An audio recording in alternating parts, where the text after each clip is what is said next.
अस्सलाम वालेकुम।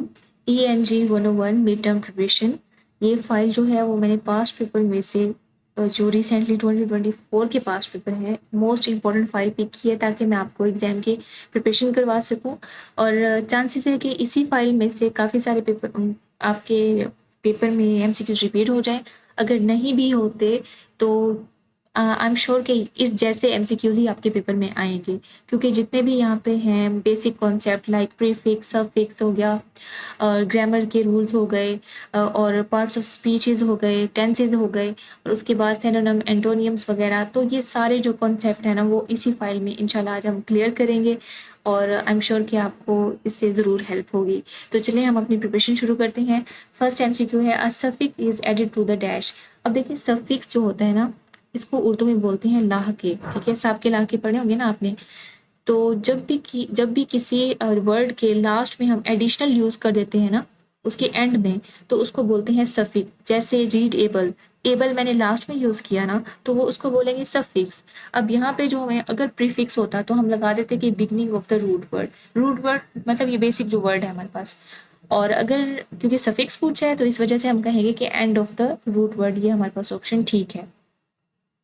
आपके पेपर में फिलिंग द ब्लैंक्स ज़्यादातर आएंगी, ट्रू फॉल्स भी आ सकते हैं।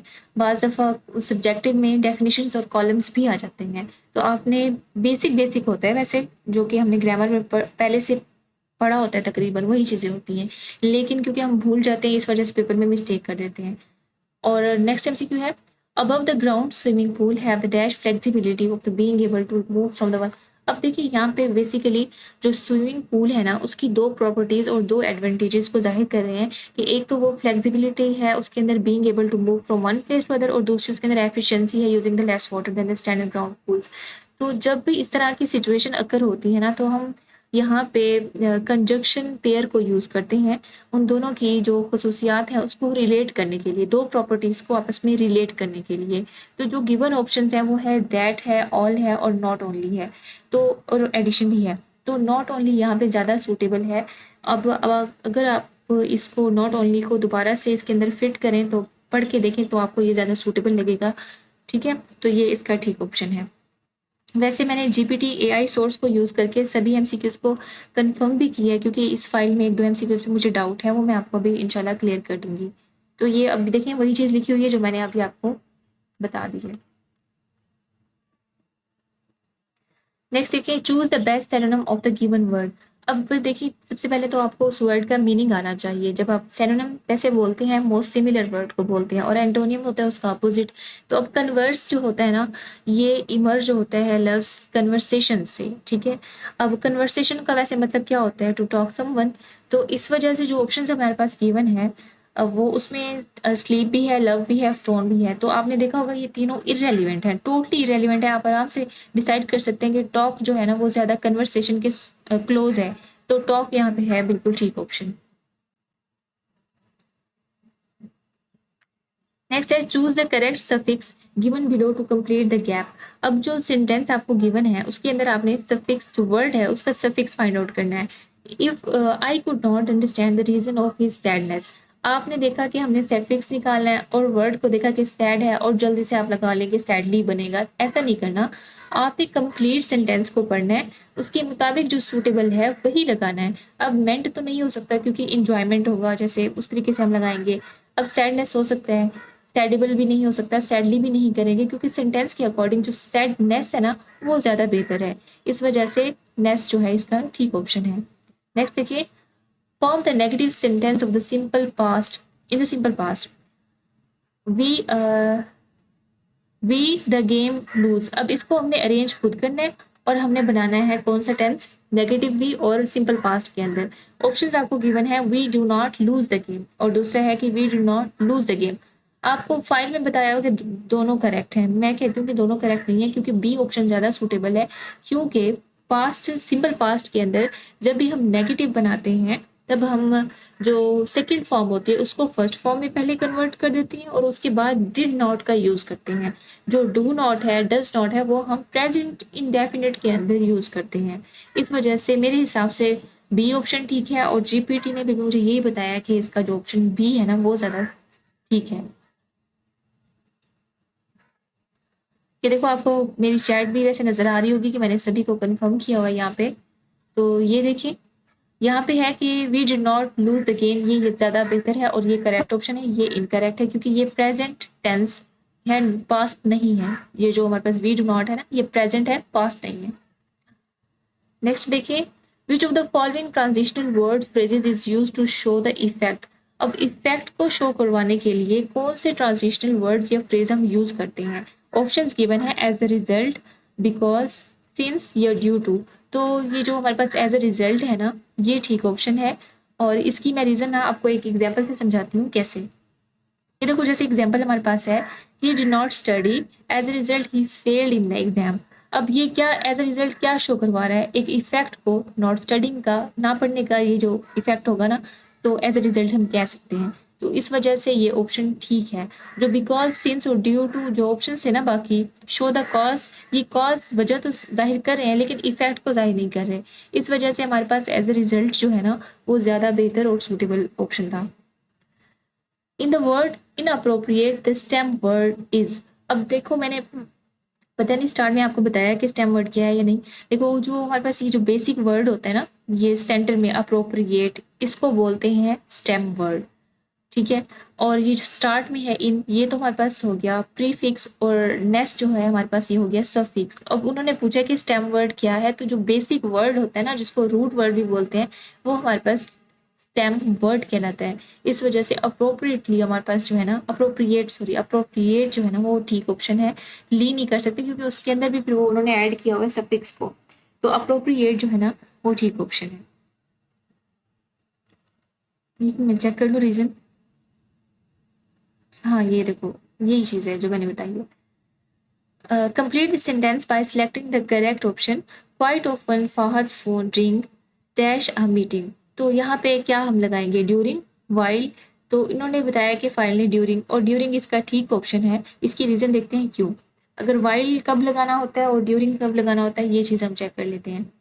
देखो ये जो ड्यूरिंग है ना, is use to show the something happen with in the time period और इवेंट। ड्यूरिंग हम तभी यूज करते हैं जब कोई चीज़ रूनुमा हो रही हो किसी टाइम पीरियड में। ठीक है। तो उसके लिए हम ड्यूरिंग यूज करते हैं, क्योंकि इस सेंटेंस के अंदर वो मीटिंग में है, फहद का जो फोन रिंग हो रहा है क्योंकि वो मीटिंग में है, तो ड्यूरिंग हमारे पास सही ऑप्शन है। और क्योंकि उसका जो फ़ोन है ना, वो बिल्कुल in the middle of the meeting जो है ना, वो रिंग करता है। इस वजह से ये ठीक ऑप्शन है। अगर वाइल हमने लगाना होता तो सेंटेंस कुछ इस तरह से होता, is followed by the clause Fahad phone rings while he is in a meeting. इस तरह से सेंटेंस होता तो हम लगा देते वाइल। अब आपको समझ लग गई कि ड्यूरिंग कहाँ यूज करना है, वाइल कहाँ यूज करना है। The Apex Court, in its ruling, said that the agreement reached on the July 23, 1993 was in conflict with the laws of Pakistan. अब जो एपेक्स कोर्ट होती है ना, वो सबसे जो हाई लेवल की कोर्ट नहीं होती, टॉप लेवल की, उसके ऊपर और कोई कोर्ट नहीं होती, मतलब अदालती निज़ाम की बात हो रही है, उसको एपेक्स कोर्ट बोलते हैं। तो जो पाकिस्तान की उस टाइम जो थी ना, वो सुप्रीम कोर्ट को कहा गया कि ये हमारे पास एपेक्स कोर्ट होती है। और जो अकाउंटेबिलिटी कोर्ट, इंटरनेशनल कोर्ट और हाई कोर्ट का भी थोड़ा सा मैं वैसे बता देती हूँ, है तो इरेलीवेंट, लेकिन पता होना चाहिए। वैसे बात कर रहे हैं तो बात कर लेते हैं। और यहाँ पे देखो, अकाउंटेबिलिटी कोर्ट जो होती है ना, handles the corruption and accountability cases, not the highest. ये हाईएस्ट कोर्ट नहीं होती, लेकिन जो सुप्रीम कोर्ट होती है ना, वो हाईएस्ट कोर्ट होती है, इसलिए उसको एपेक्स कोर्ट भी बोलते हैं, जो कि सारे डिसीजन लेती है। और जो हाई कोर्ट होती है ना, बिलो द सुप्रीम कोर्ट होती है। और international court, not the part of the Pakistan national judiciary, ये पार्ट उसका हिस्सा नहीं होती जुडिशरी का। ठीक है। सुप्रीम कोर्ट यहाँ पे ठीक था।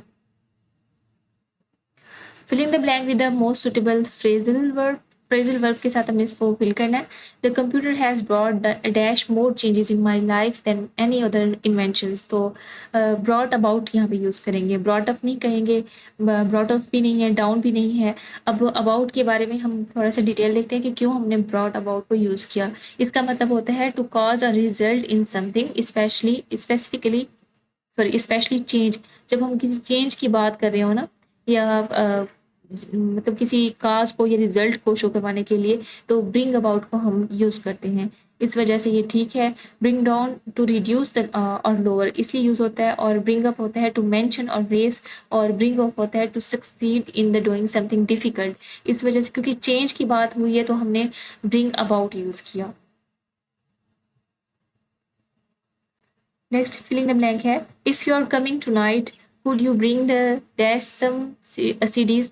तो अब देखो ब्रिंग के बाद हम ओवर का यूज करेंगे, क्योंकि जब किसी चीज को किसी की जगह पर लेकर जाएं तब हम ब्रिंग ओवर यूज करते हैं, इस वजह से हमने ब्रिंग ओवर को यूज करना है यहाँ पे। देखो इसको समझो, ये फ्रेजल वर्ब है हमारे पास। Bring over means to bring something to someone's place typically when visiting, और ये इस वजह से हमारे पास ठीक ऑप्शन है। बाकी अगर ब्रिंग इन और ब्रिंग ऑन और ब्रिंग अप को हम कहाँ यूज़ करेंगे इसको भी देख लो, कि यूजुअली मीन्स टू इंट्रोड्यूस और सबमिट समथिंग, जैसे ब्रिंग इन न्यू पॉलिसी।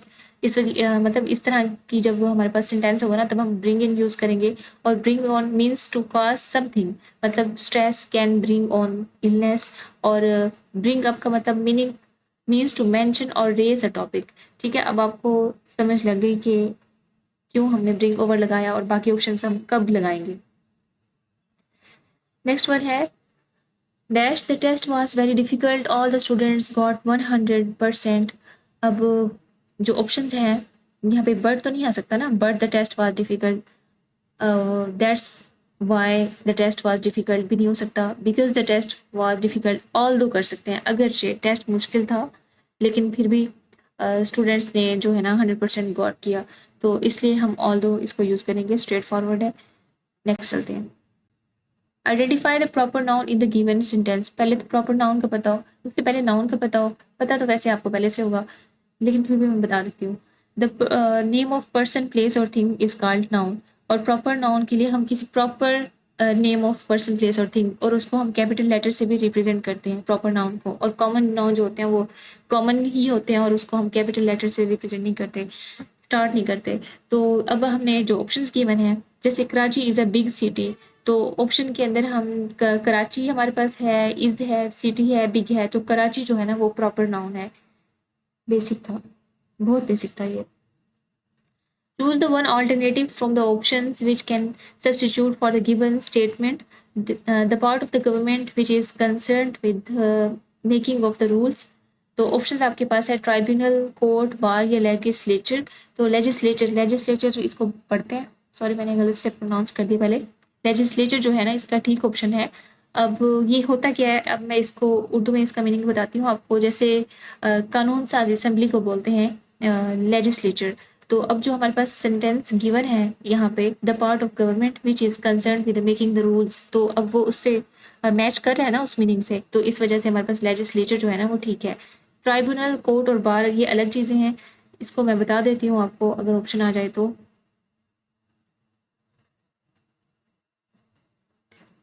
ये देखो, जो ट्राइब्यूनल होता है ना, a part a type of a court और a body that settles the dispute. और जो कोर्ट होता है interprets the applies the laws, and bar होता है the body of the lawyers. Fill in the space with the correct transitional word. The computers are very expensive dash they are too big for our offices। तो हम यहाँ पे करेंगे however। ठीक है, however इसका ठीक ऑप्शन है। therefore नहीं करेंगे, as well भी नहीं, for example भी नहीं, और however भी नहीं। बताती हूँ क्यों नहीं। देखो however is used to show the contrast between the two statements। ठीक है, और जो therefore होता है ना show the result और conclusion के लिए होता है, as well होता है as a similar information, और for example होता है introduces an example। नेक्स्ट देखते हैं, what is the antonym of boor. अब जो बूर है ना उसका एंटोनियम क्या होता है, पहले इसका मीनिंग तो पता हो ना हमें, फिर हम एंटोनियम निकालेंगे। एंटोनियम मतलब अपोजिट। तो बूर बेसिकली बोलते हैं कोई रूड और रूड बंदा जैसे होता है जिसको मैनर्स ना हो, तो उसको बोलते हैं बूर। अब इसका जो अपोजिट होगा वो होगा जेंटलमैन, क्योंकि सर्वेंट तो नहीं हो सकता, ये तो बिल्कुल अलग चीज़ है। और सिनर भी नहीं है और क्वैक भी नहीं है। क्वैक बोलते हैं जो कि डॉक्टर्स बने फिरते हैं, फेक डॉक्टर्स होते हैं, उसको क्वैक बोलते हैं। सिनर का मैं बता देती हूँ एग्जैक्टली, मुझे भूल गया, जेन से निकल गया। Something who commits sense unrelated इसको बोलते हैं। ठीक है, नेक्स्ट देखो, choose the best synonym for the following prefix omni. Omni word हम यूज करते हैं ऑल के लिए। अब ये कैट मुझे तंग कर रही है, सॉरी, इसके लिए आप बस फोकस करें स्टडी पे। ऑल इसका जो है ना वो ये ठीक ऑप्शन है, ओमनी हम ऑल के लिए यूज करते हैं। नेक्स्ट है rearrange and form the positive sentence in the simple present tense. अब देखो ऑप्शन हमारे पास है you did not ask the question या यू आस्क द क्वेश्चन, तो ये यू आस्क द क्वेश्चन जो है ना ये इसका ठीक ऑप्शन है। नेक्स्ट देखिए what is the antonym of the adulterate, तो ये इसको बोलेंगे हम इसका एंटोनियम जब निकालेंगे तो वो होगा प्योरीफाई। वैसे अडल्ट्रेट का मतलब होता है किसी चीज़ को पोल्यूट कर देना, इम्प्योर कर देना। सॉरी स्टूडेंट्स, मेरी कैट मुझे बहुत तंग कर रही है तो मैं अभी वीडियो को पॉज कर रही हूँ। नेक्स्ट पार्ट में नेक्स्ट में कवर करती हूँ।